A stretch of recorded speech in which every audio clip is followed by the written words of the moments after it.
Welcome back to your day on this Independence Day. Look at how great they look. You guys look so festive. You always look great, but I just love how festive we're all matching. It wasn't planned or anything. It's Independence Day, of course. Everybody just thought on their own. But we're talking about something, okay, this is like super duper listen up. Everybody, even if you are not a mom, don't turn it off or change because it's something we all need to know. Pregnancy etiquette, okay. Tell me that you've not experienced or had someone, you know, or you've done it yourself. You end up thinking that someone is pregnant and they are not. And you say, oh, when are you expecting? Like, number one, do not do. But some people don't know that. So let me hear from you guys. Everybody out there listen because everybody does this. And I don't understand why this universal rule hasn't gotten around. Nobody got the memo out there, apparently. What's going on? I don't know. When I was pregnant with my first child and I had her and I kept on some of the weight afterwards and somebody came up and asked me, I didn't have the baby with me, but they asked me, when's your baby due? I just lied. I just made up a story. I said, oh yeah, months away, no problem. But it was embarrassing and you should never do it. Don't ask if you're not absolutely 100% sure. Right. Yeah. Well, I think, I've had 5 babies and I still find myself, you know, you have that kind of awkward pause, you know, somebody's newly married or been married for a while and they're looking a little bit, but you know, you should always take a cue from them. Yeah. Always, you know, don't ever ask, oh, when do you do, or you know, things like that. Or even another one is it's about time. Because, you know, especially now, so many people are having trouble with getting pregnant. I mean, it's not, or waiting a little bit, you know, for different reasons. And it just puts a lot of stress on people and maybe forces them to explain something they might not want to explain because it might not be any of your business. You know? So you're saying if someone says to you they're having a baby and then that person says back, well, it's about time, don't say that. Don't do the about, That's just good. be encouraging, you know, oh, that's great, you know, I'm so happy for you. Take their cues.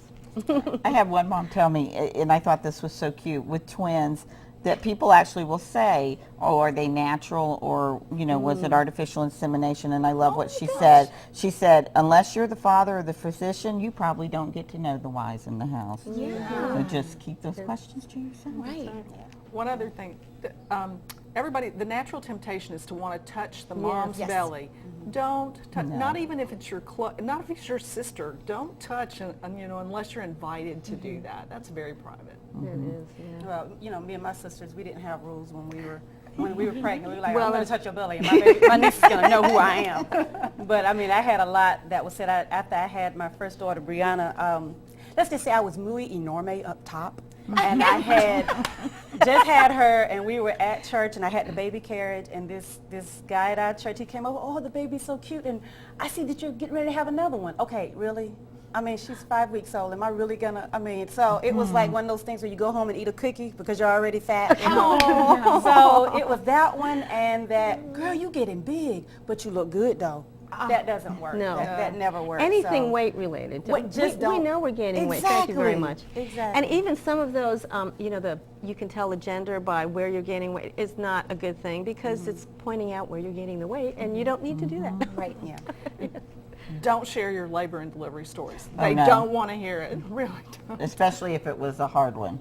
So are you saying for the people, either way, I guess like if someone is asking if you're the one that's pregnant or having the baby or other way? Yeah, if you've had a baby and you see a pregnant woman, Okay. a lot of times you want to share your story. Don't share your story. They'll figure it out on their own. They don't need your labor and delivery story. I guess I'm from another planet because, you know, of course I wouldn't do it with a stranger, but I mean, we've had, you know, it's kind of like war stories. Well, when I had a baby, I was in labor for 24 hours and 32 minutes. Girl, let me top you on that one. So it was one of those for me. So, yeah. You're like, thanks for making me feel even more scared than I already am. We're going to be back in just a few moments with more Mother Knows the Best. Stay with us.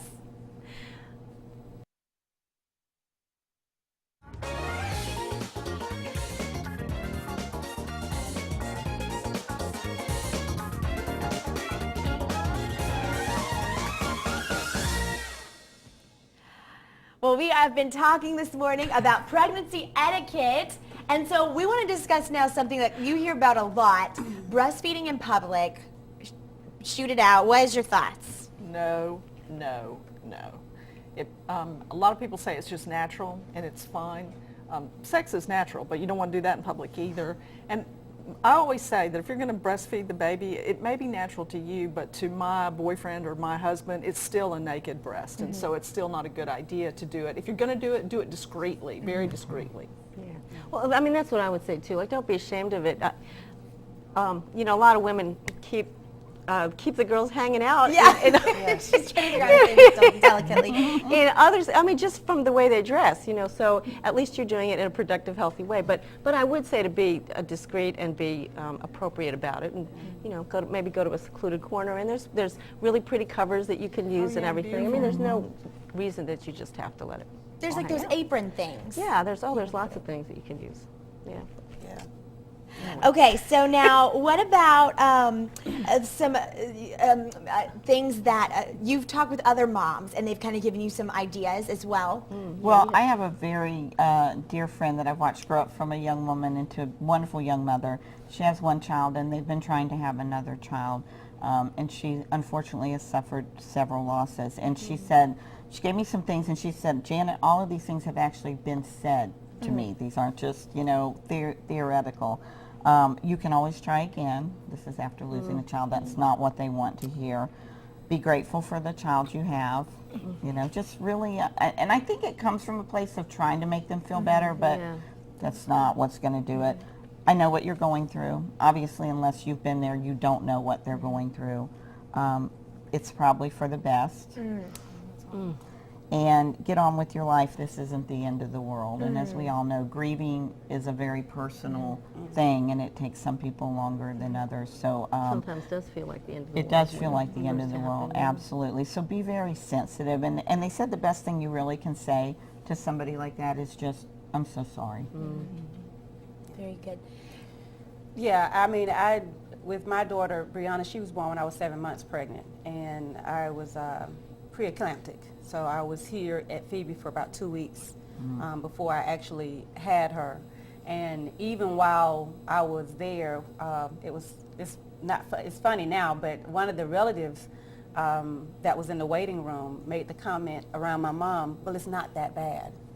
And it's, you know, sometimes people are really insensitive to what you're going through. And of course I didn't hear it because, you know, they didn't tell me until way, way after. But you never know what a person is going through. With pregnancy etiquette, there are so many rules that are written and unwritten that, you know, you just have to really think before you speak when it comes to certain things. If a woman is pregnant and she's swole, you know, somebody told me I look like the Michelin Tire woman. No. And I mean, and the thing about, and they were trying to be funny and trying to make me laugh and everything, but I was, you know, I had toxemia, so I was just, I was really sick, you know, and I didn't know that I was until later, but, you know, they were trying to make me laugh, and, you know, I laughed until I saw myself in the mirror, and I was like, I do look like the Michelin Tire woman. So, I mean, sometimes people are not trying to be mean, they out of nervousness, they say things. Say the wrong thing. So, on the other hand, on the flip side, understand that maybe they're just trying to be there, but before then, just think. And maybe just, and I would add to that, think how you would feel if you were pregnant and somebody said that to you before you open your mouth. That's always a good rule of thumb, is to think how, you know, you would feel if that you were on the receiving end of what you're about to say. Yeah. I have to say, when I was pregnant too, my husband was my best defense, because when we'd be together and somebody would say something wrong, he'd say, you know, especially a weight-ish comment, he'd say, she's not fat, she's pregnant. And he would say it with a very serious face, and that would just, okay, we'll just move on. I mean, he really, yeah. That's good. What are some of the things that you can remember that were very positive that were said to you? The glow.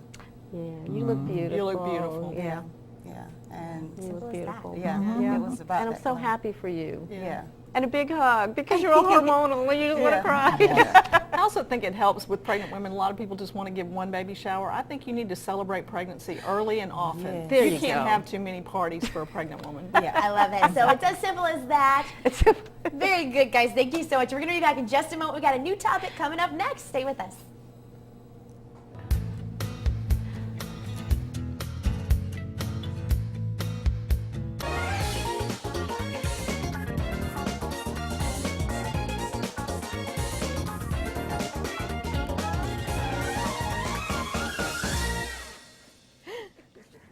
We're back with more Mother Knows Best, and now we are talking about how to balance working and being a mom. Many people do it. So first off, we want to talk about just some time management. How are some ways that you are still able to fit everything in when you have a job?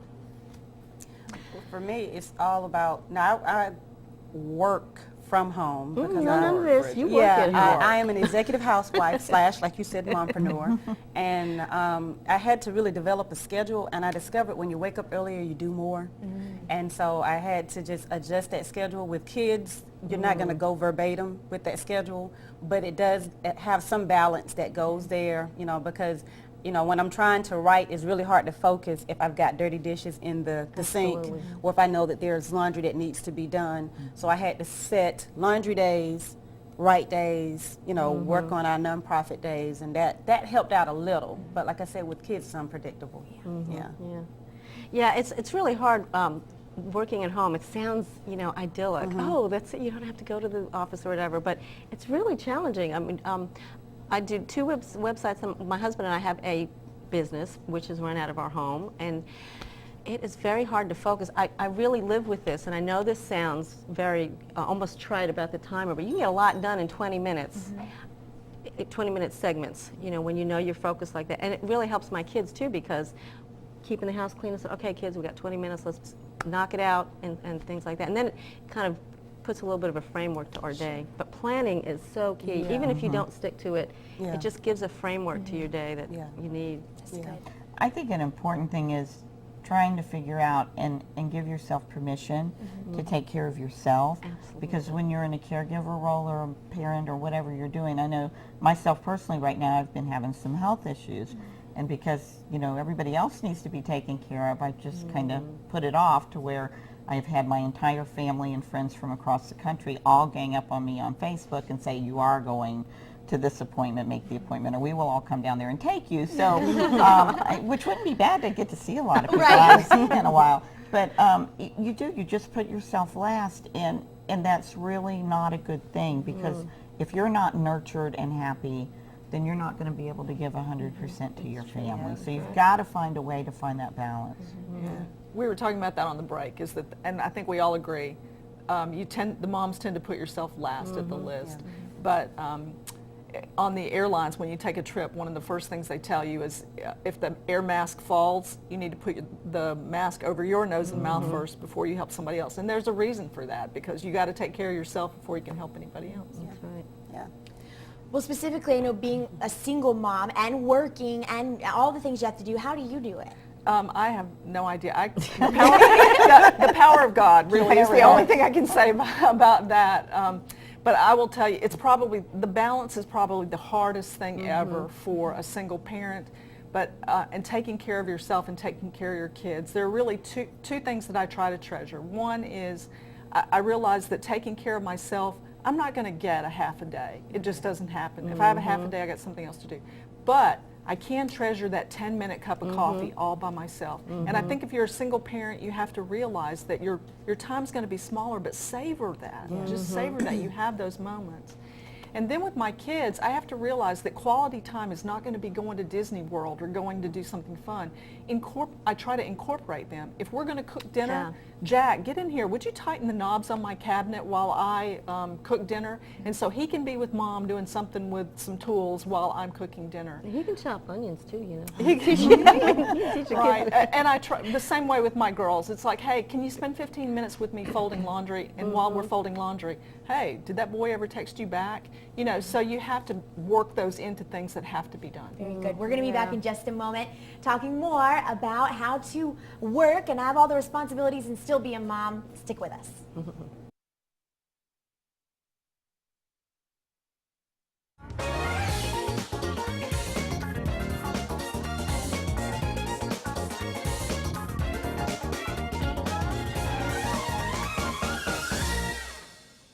We're back with more Mother Knows Best, and we've been talking about how to work and still balance all the things that come with being a mom or a wife. And so what we want to talk about next is how to still make time for your husband, because it is important to be able to still be a wife even though you are a mom and you've got a job and all of those things. Yeah. I think it's hard especially after 23 years of marriage, somewhere thereabouts. He probably wouldn't remember exactly either, so that's okay. That you know, you do take them for granted, and you really have to work at that. And you know, we have Charles, so we have to get respite for us to be able to go off and you know, be able to go away. And we did that for our anniversary this year, and just took off and spent the night at the beach. And it was nice just to have, you know, alone together a couple time, and to kind of find that connection again. Yeah, you've got to be very intentional about it. It's really easy to just, you know, I even have I have date nights scheduled on my calendar, and I never liked the idea of doing that, but it doesn't happen. And even with it on my calendar, sometimes we miss it. You know, things come up, and so. But yeah, unfortunately, my husband does find himself getting the short end of the stick. Yeah. Sorry, honey. Yeah, mine, he accused me of having matter of fact, we're celebrating 17 years of marriage this Saturday. Congratulations. And but he said that I was having an affair with my computer, so I nicknamed my computer Ramon. So anytime somebody says Ramon, you know that we're talking about my computer. So I really had to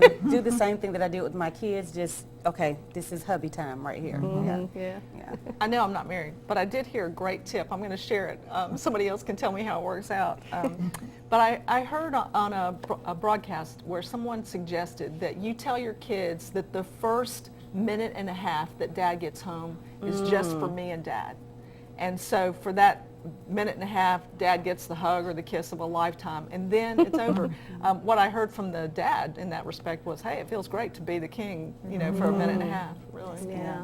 Some great thoughts this morning.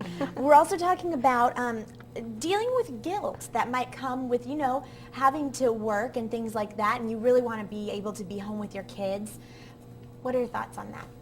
I try to think about because guilt's big in my head, and I beat myself up all the time, but I think the thing that helped me the most is one of my friends said to me one time, Janet, if it was your friend that was not doing A, B, or C, you would forgive them and encourage them. So treat yourself as gently and as lovingly as you would treat one of your friends that you cherish. And I don't know if that's guilt is something that a mom can get away from. I remember going to the store one time to buy myself a dress. Why did I buy my daughter's clothes and I came out with a shirt? You know, I don't know if you can ever get past that, but you know, because we give so much to our children, we never feel like it's enough. But every once in a while, you have to just take the bull by the horns and say, no, I'm going to buy myself some socks or something, you know. My mother-in-law always hands me for my birthday and Christmas. She'll give me a card with a check in it, and she'll look me in the eyes. Don't spend this on the kids. This is for you. And she's got, and even sometimes I do, but she's watching. Uh-oh. Oh well. You just share your secret. That's right. Keeping it real. Keeping it real. That's our tagline. Those are some great tips. You mentioned something too. We talk a lot during the break. I wish you guys could be in here during the breaks too. But real quick, Bridget, share about informing your family of what you're going to be doing during the day. Yeah, it's very important that if you make the decision, whether you're a dad or a mom, if you make the decision that you're going to work from home, sit down and have a family meeting and let them know this is what mama has to do, this is what daddy has to do to, you know, make sure that their day is productive as well, because kids in their minds while they're at school, they're thinking that you're at home watching TV and chillaxing and doing all of that good stuff. And I really did. We had to sit down and say, look, mama has to have right time. Mama has to have time to where she goes through and she handles the bills for the organization and all that stuff. When we did that, things got way better, and they understood and were more, they respected my work time more. Very good. Well, thank you guys so much for sharing your thoughts this morning. Always a wonderful time. Get on over to mysouthwestga.com/motherknowsbest for more information. And if you have any ideas for the show, you can let us know. We'd love to hear more at mothers@WFXL.com. Ladies, ready? Here we go. That's right. Happy Independence Day. Everybody have a great day. See you in the morning.